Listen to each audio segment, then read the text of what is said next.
This woman was only invited by a friend to attend a wedding, but she never expected the groom to announce on the spot that the bride would be herself. Before she could even react, the butler immediately began celebrating.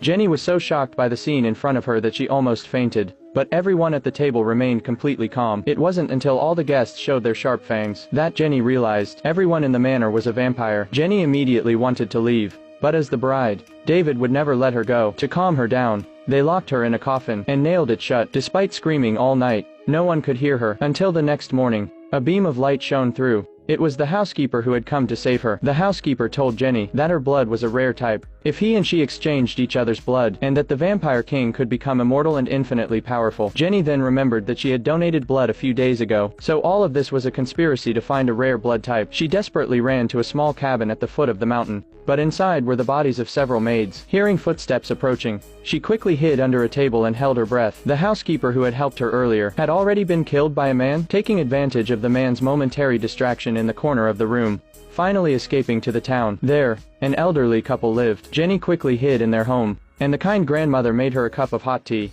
gesturing for her to drink it. The grandfather, meanwhile, was calling the police. Jenny felt incredibly lucky to have escaped, but when she accidentally glanced at a photo, she saw the elderly couple posing with the Vampire King. It was then that Jenny realized they weren't calling the police at all, but instead were notifying the Vampire King.